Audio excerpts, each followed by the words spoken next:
All right. Now recording. So, hello, and welcome. Good afternoon, everybody. How's everybody this afternoon? Yes, I have no idea what's going on with that. I just heard it referred to as the farm.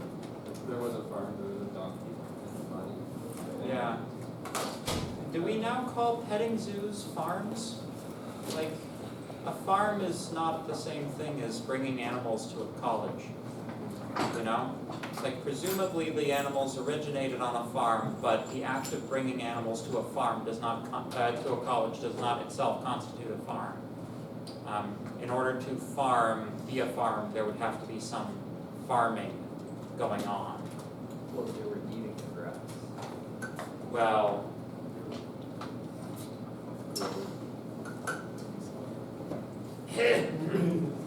so, this class is also test review. We're going to finish off the topics that we didn't get to last time, which, if my memory is serving me, we were going to talk about methods, both the Unity built-in methods and custom methods. What were the other ones? Collision. Collision, yep. Collision. And was there one more? I forget. There might have been, but I just wanted collision. I think I, Oh, it was the system of attacks, it was like figuring out your own methods.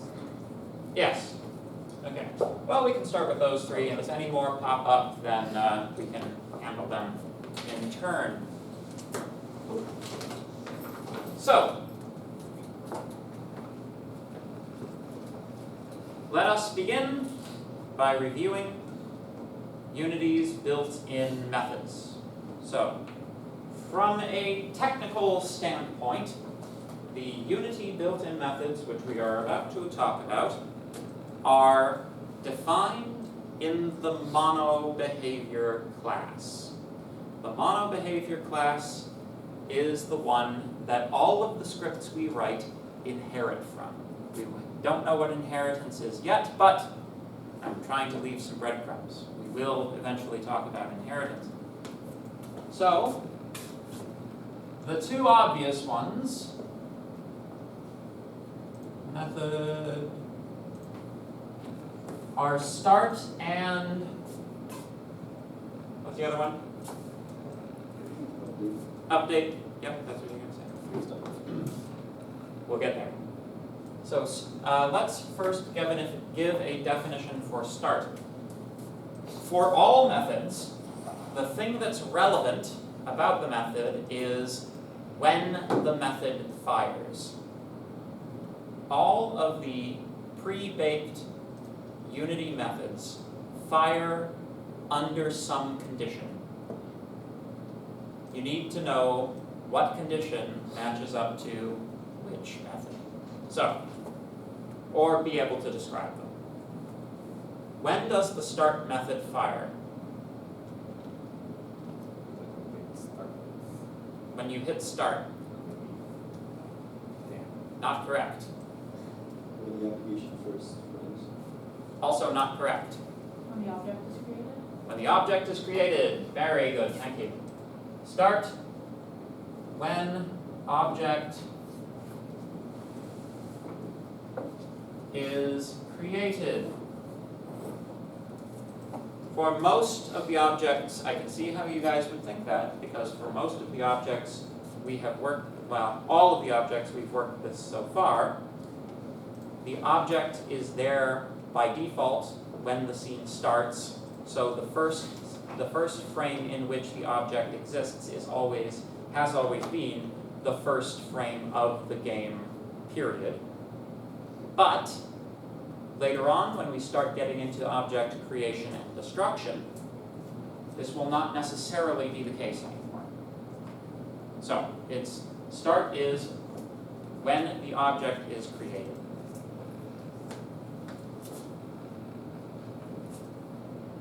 How about update?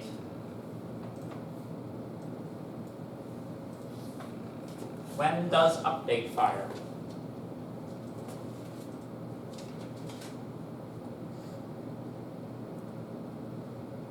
Oh, Yes? When you update like the objects, materials and stuff. Not when you update the object's materials. like maybe 60 times a second. 60 times a second, which is also known as once per, Frame. Right. correct, once per frame. I know you know. I gotta give these other guys a chance, eh? Once per frame.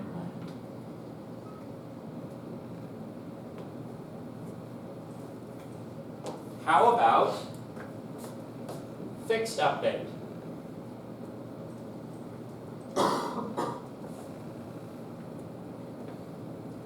When does fixed update execute?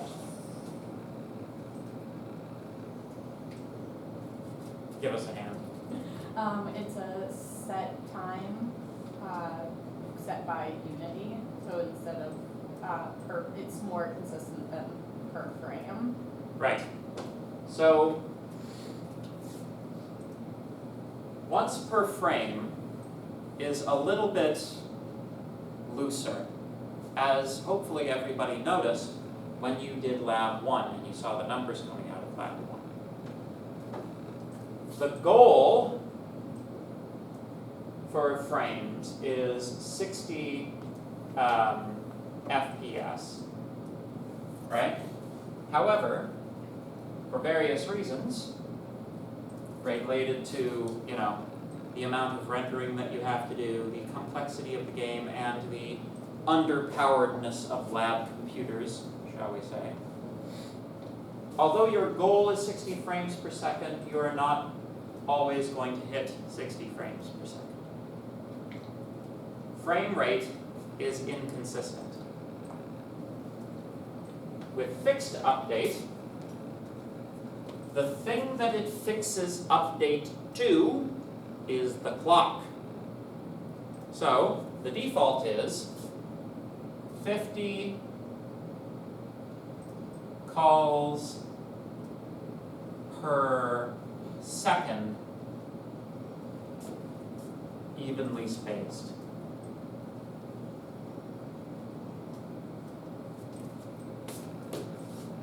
So, once per frame with a goal of 60 frames per second, which that's actually, you can set it to 30 if you really want to, but why would you want to? Fixed update is 50 calls per second. And notice the difference, it's per second and per frame, right? This is tied to seconds, this is tied to frame rate. Make sense? Question? So calls like every 112,000 a second. Which one? This one? No, 50 calls per second, so it's like. Yeah. Yeah, so, yeah. Whatever the number is, you do math, you get the number. So,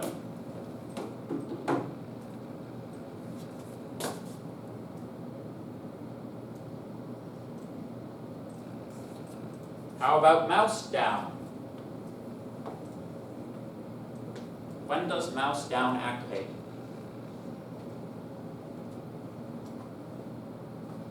How about you three? Yes. When you click the left mouse button. Yes. Well, when the mouse button is depressed, left mouse button, and when the pointer is pointing to the object, right? So you clicked on this guy, right? So, object has been left clicked. You will find that there are many methods in this category: mouse down, mouse up, mouse over. I believe there's one for double clicking as well. So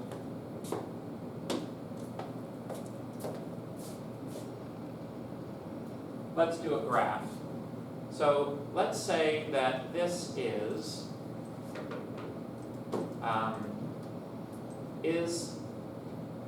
clicked.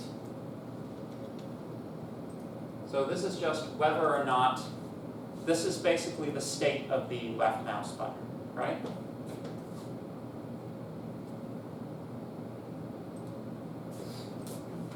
Over time. Let's say that the user clicks and then unclicks, right? So,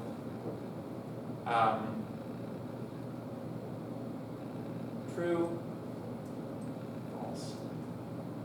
So we go along, we go along, we go along, the click occurs, we go along, we go along, we go along, the click occurs, and off we go, right? Now let's imagine that we have frames.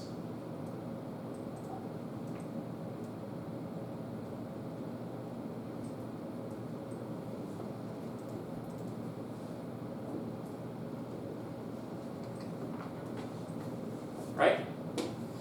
So,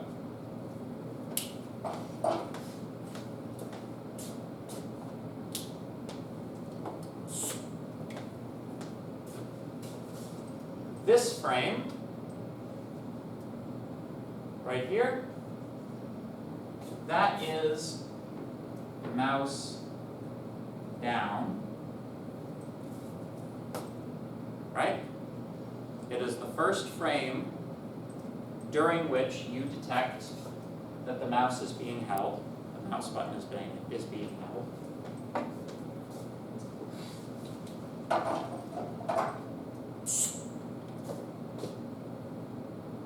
This here, it's a little too. It's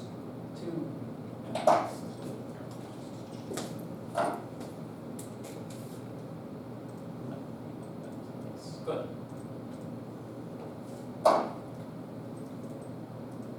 So, mouse up activates the first frame that the mouse button is released. So, not here, but here. It's actually impossible for the computer to know at this point that on the next frame the mouse button is going to be released, because it hasn't happened yet. That would violate causality, right? You guys know what causality is?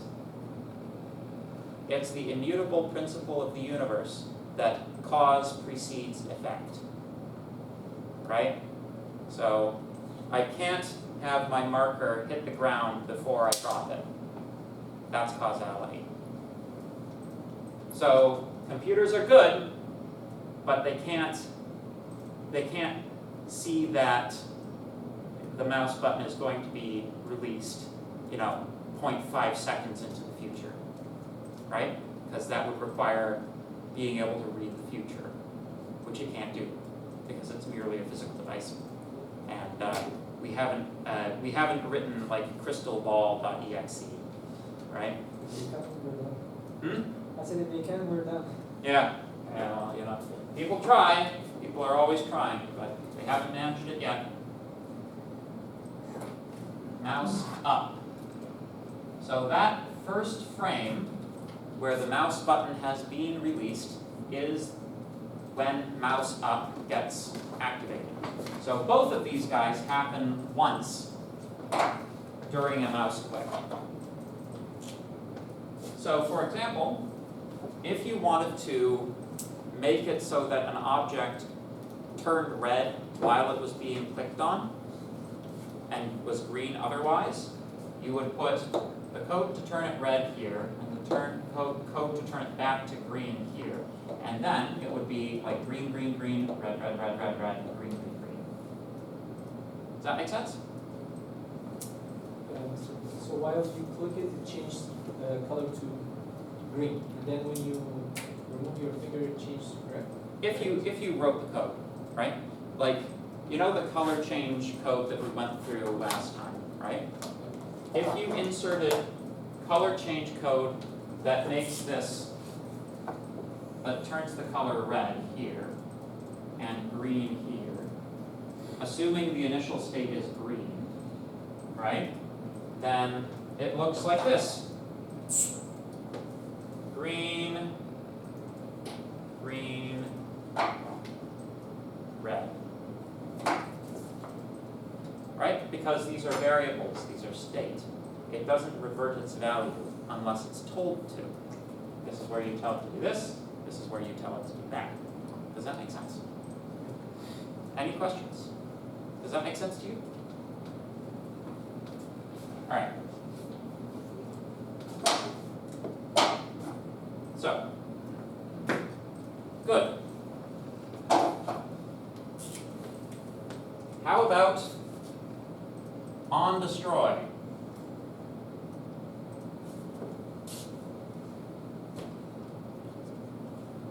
You, sir. When the object is deleted. Correct. Object is deleted. And how about, this is the easiest one, on application quit.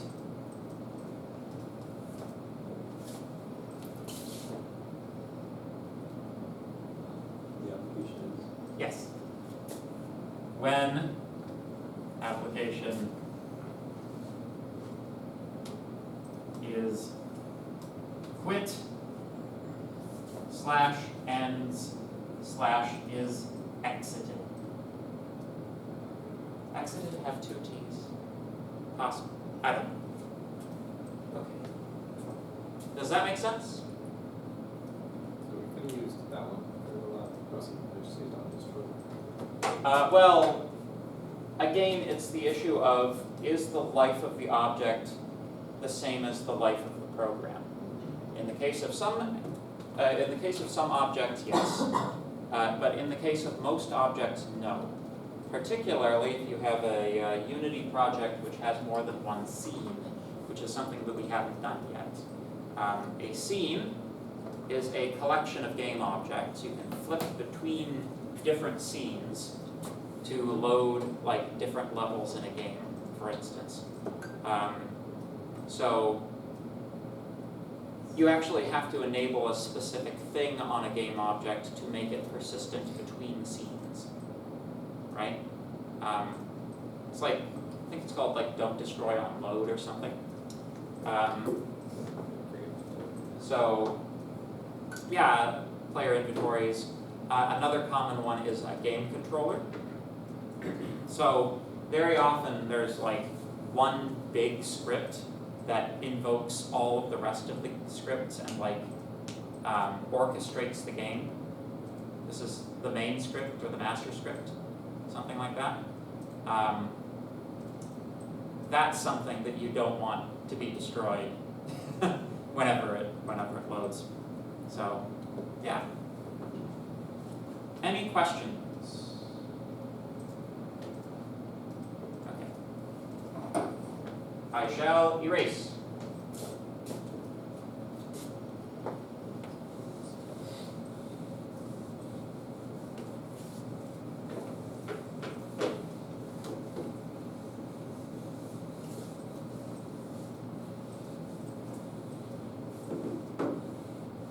So I think I have a question about yesterday's class.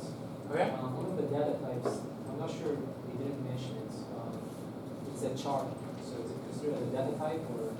Yes, it's definitely a data type. Good, I'm glad you brought that up. So, char is just a single character, right? Do you guys remember the difference between single quotes and double quotes?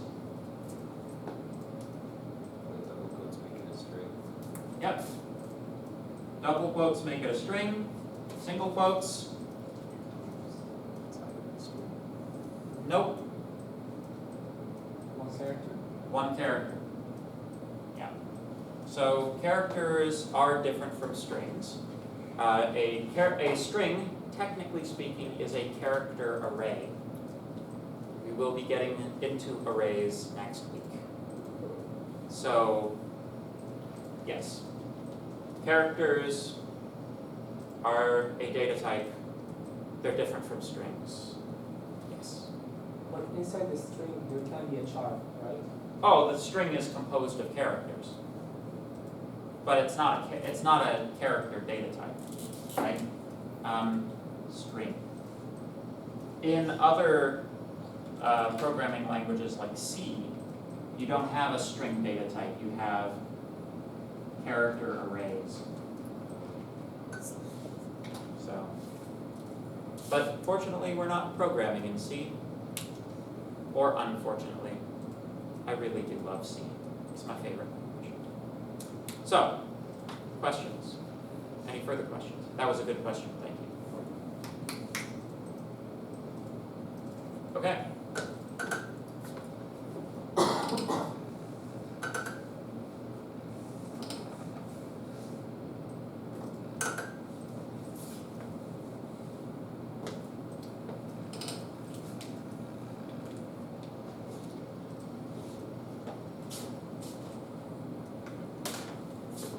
Collision is kind of a shorter one, so I think I'll just collide into that right now. Oh, you don't have to laugh at that. That was terrible. So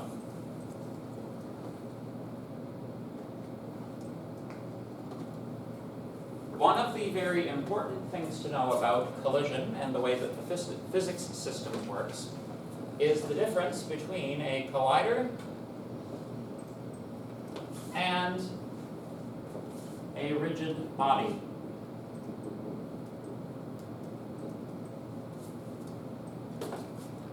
So what's the difference between a collider and a rigid body?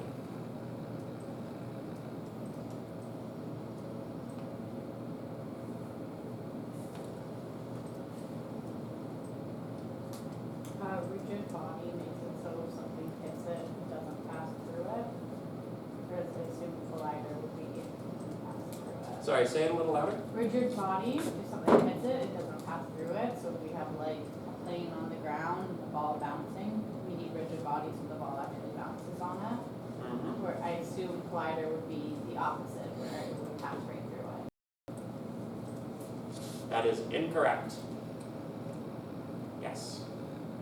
Is collider like for sharp bodies and the rigid not for sharp ones? Nope, doesn't have to do with sharpness. Both of these, like, if you consider a cube to be sharp and a sphere to be non-sharp, both of these will use the exact same system. Yes? A rigid body might be part of the game, and colliders are in the scene. And the colliders are what? Are in the scene. So, part of game and part of scene. You're on the right track, but we're going to drill this down to see if we can arrive at a formal definition. So, what is it that distinguishes a part of the game from a part of the scene of a game? What is different about it? Yeah? Both of these include three-dimensional geometry. Would raycasting be a collider? We don't actually see it on the game view. Raycasting interacts with colliders, but it is not itself a collider.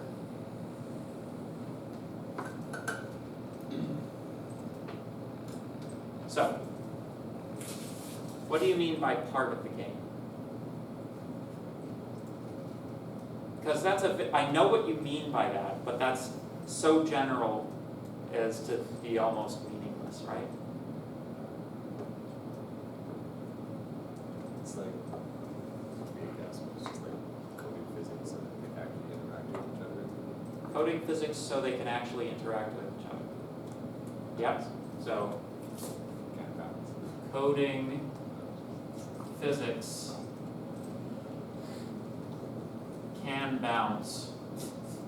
These are all true things. Yes?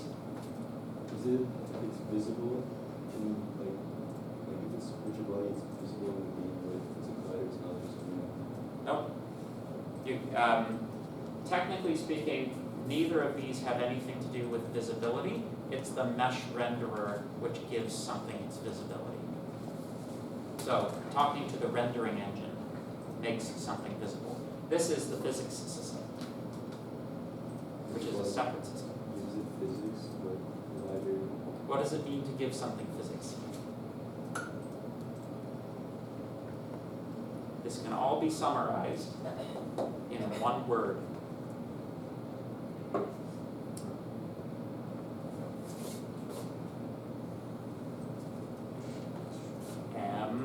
What did you say?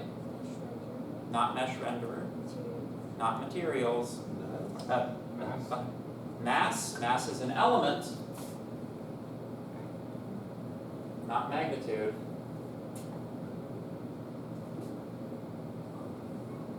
M-O. M-O-T. Motion. Rigid bodies have motion. Colliders do not have motion. So a rigid body is something on which physics calculations occur. Rigid bodies have velocity, rigid bodies have acceleration, they have rotational velocity, they have rotational acceleration, they have mass, they have collision properties like bounciness, they have, When you said part of the game, what I think you meant was part of the interactive portion of the game, right? So, a rigid body requires colliders on the same object in order to not just fall through the scenery. So, a collider defines the physics geometry of objects. Defines physics geometry.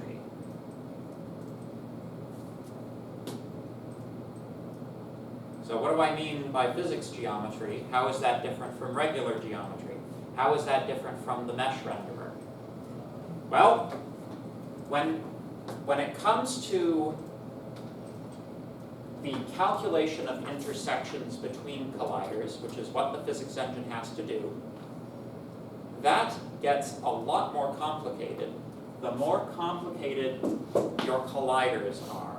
So a thing that pretty much every video game will do is to approximate the collider as a box or a sphere or a pill, a capsule, one of these types of objects sitting inside of the real object or on the surface of it to approximate the geometry of the character or the object. So for example, if we have,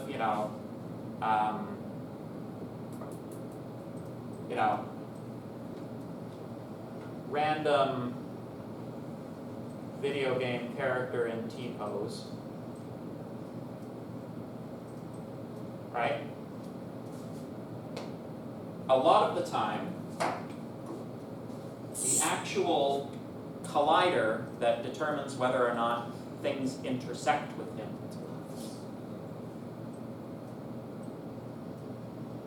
will look like that.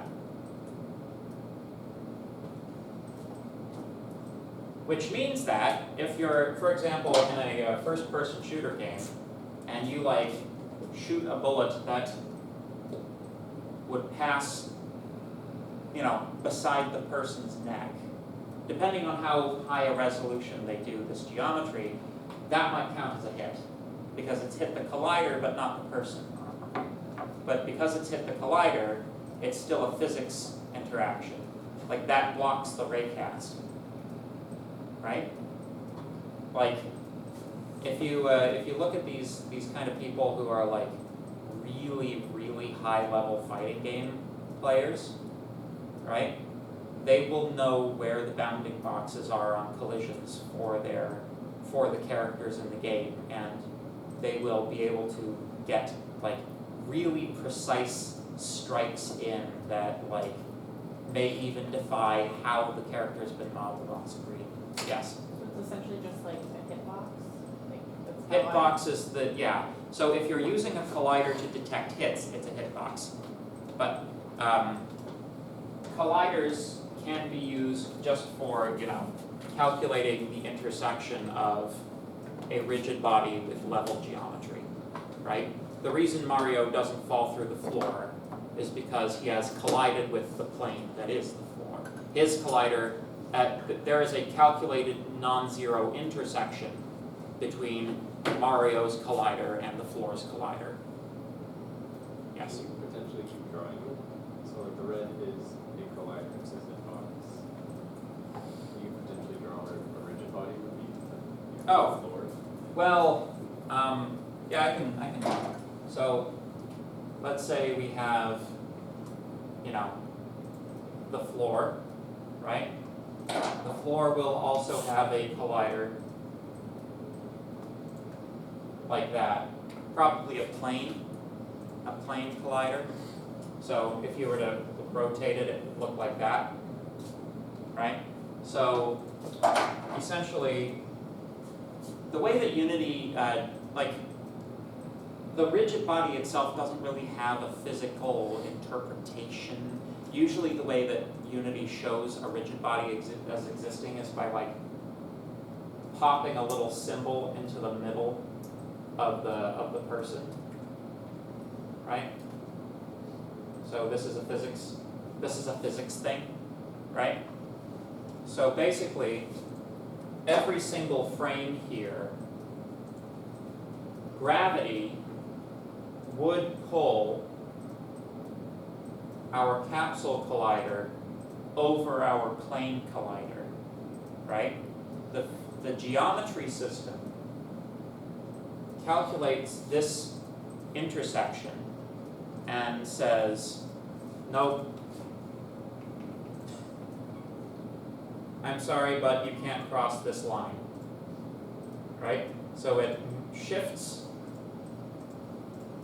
the object up by that much to bring it back so that it's in a state of non-collision with the floor. Does that make sense? That's what they're looking for. Well, yeah, because if you have, like, let's say you have a mountain, right, in your scene, but let's just say that whoever did the mountain is lazy and, like, underneath it's just, like, one corner of a cube or something. It's a pretty bad looking cube.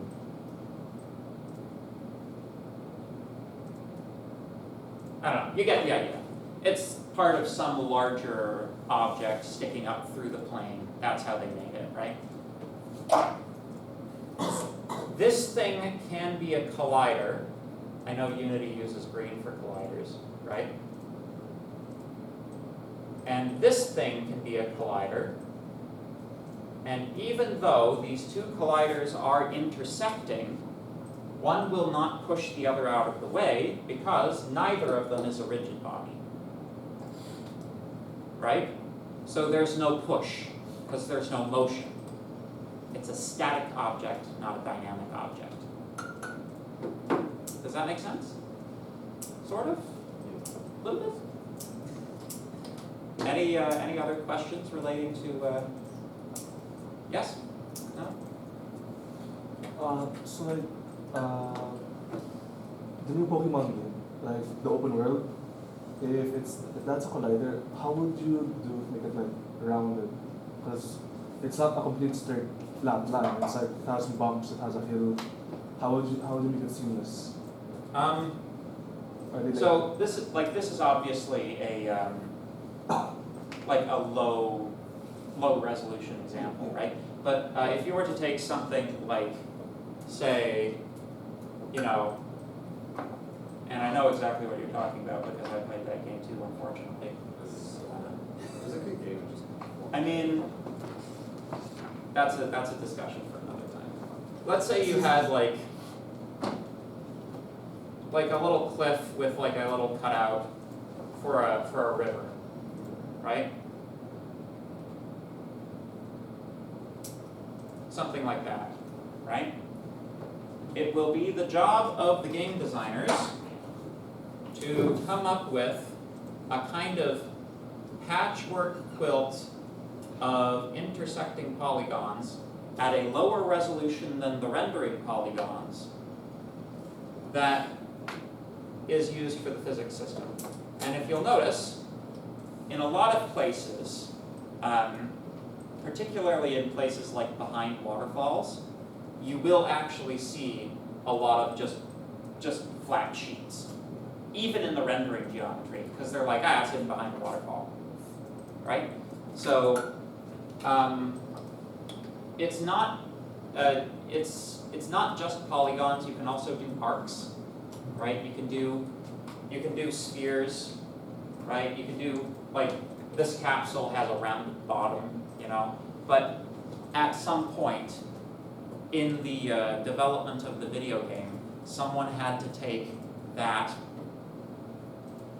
rendering mesh of whatever the region's name is, right?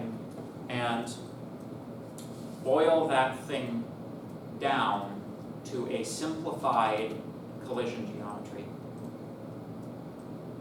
That would be a part of the game's process. Except it's a Pokemon game, so they probably didn't do it very well. That's why the game is slow, right?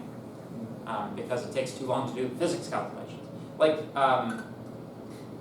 it's absolutely hilarious to me, actually. There's probably a lot of problems with it in that Pokemon game, particularly because, like, have you noticed about that game that like shadow really works poorly? Yes. You noticed that, right? It's particularly like in regions where you've got large mountains in the way that like are like in theory will cast a shadow, right? It's like if you are at a time of day when you should be in shadow, it will like blink in and out of existence. And it literally the reason is they don't have the technical ability, because they're not very good programmers, to perform one ray cast from the light source. Probably because they've got a bunch of false geometry hanging out in the sky that they didn't clean up. That's probably what it is they just, like, they were busy, so they left a bunch of colliders in the sky that are invisible, that are actually casting shadow, that are blinking in and out of existence, because they haven't cleaned the game up. It is possible to have a game that renders correctly, just not if you're the Pokemon company. We should talk about custom methods before we break for today. Does anybody need this? Take a picture if you. Oh, I hate that game. Man, like, I don't know how it is that we've been caught in this dystopia of like every video game being 80 hours of staring at the same grass texture. You know? I don't know. Maybe you liked the game. Did you like the game? A little bit. It had good elements, but overall, That's the yeah. The performance killed it. How many stars would you give it? out of 5, like 3.5. 3.5? Yeah. I think that's generous.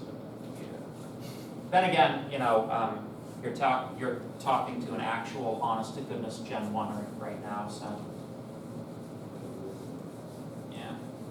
So let's just say that in the personal opinion of this humble professor, the peak of the series was Generation 3.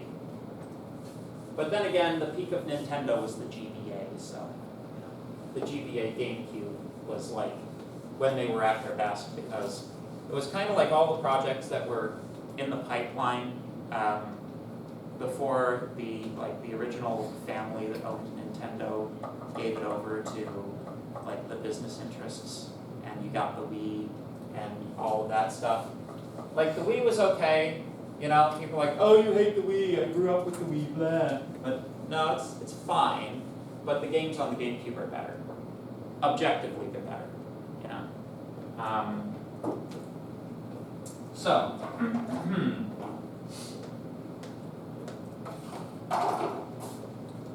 let me put it this way, many of them have aged much better than a lot of the Wii games. So, anyway. Functions, function definitions. This is how you define a function, right? A function, first of all, what is a function? Function or a method? As requires an input and output something. Yes. It is a series of statements which have been collected up into a package, right? Exactly what it is. Yes. So it goes return, type, method, name, round brace, argument list,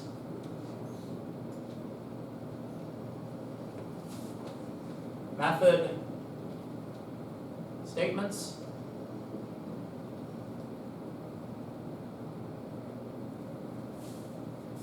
closing curly brace. For example, int add 3 x, have to specify the types of the inputs too. Int x, int y, int z, return x plus y plus z. That's a method, right? This is as much or as little as you like. These are program statements in the way that we've been doing program statements up to now.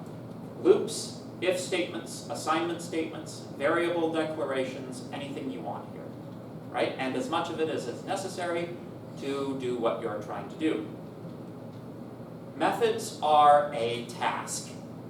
You are asking the computer to perform a task. Given these inputs, produce this type of output. So this is the return type. It must match the type of the expression which is given to the return statement. The return statement is how you get information back out of the function, right? This tells you what to return. Returning data is the same as outputting data. So the way that you would use this would be something like int z is equal to add 3, 7, 9, and 22. And that's a line of code. Make sense? Methods can do lots and lots of different things. Many of the built-in Unity methods that we've been using so far, like drawRay, raytrace, console.writeLine, console.readLine, all of these are methods.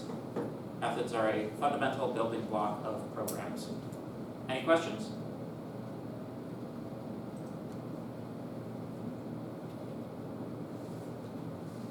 We're going to write a lot of them.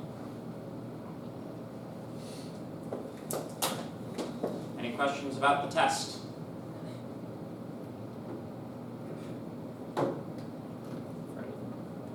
Friday, 8 a.m. Yes. Will this be like pure programming or will it be like Unity concepts with it? You will have to know both programming concepts and Unity concepts for the test. Yes? Is it gonna be like all programming, or then we're gonna have like to questions like let's say conveyor functions or like There will be a combination of programming questions and other like short answer type. I don't know, like writing a little block of code is kind of considered a short answer question actually. At least like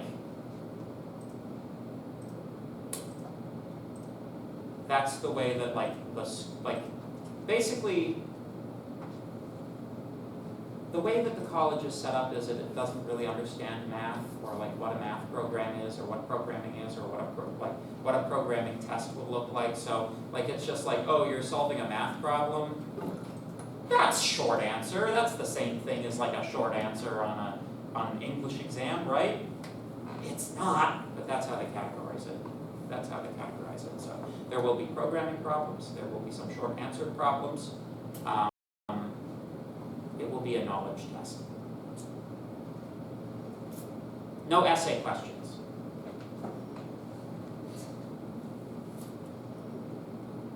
Any other questions? Written pen and paper, please be on time. Cool. No. Study. Good luck. I guess I'll see you Friday. Actually, Oh. for the paper, is there like, do we have to bring like an A4 plain white paper, or like, can we use our notebook? Oh, space will be provided on the test paper for your answers. Now, don't worry. At this institution, you are not required to bring the paper that you will write your answers to the test on, because you could write information other than that on it. So you will be provided plenty of paper, don't worry. Yes? How many questions are I don't know, I'll tell you on Friday. There are two questions I never answer about a test. One, how many questions are there? And two, how many points are there? Right? The reason is, these are actually like meaningless metrics that will only serve to inflame your worry. I can write you a whole test, which is one question. I could do that. I could write you a test that was out of 100 points, or a test that was out of 10 points. All I'd have to do to get to the test for 100 points is to multiply every point value by 10. Right? Number of points is meaningless. Number of questions is meaningless. Alright? Pages is less meaningless, but I still won't tell you. Do we have the whole time, like the 2 hours, or is it Yeah. like 1 hour? Yeah, you have the full time. I think it's just cruel to give somebody a test and then expect to do a lesson with them. So if you finish the test early, you get to leave early too. Just forgot. You forgot to take your amnesia medication. Sorry, just write down. Hmm?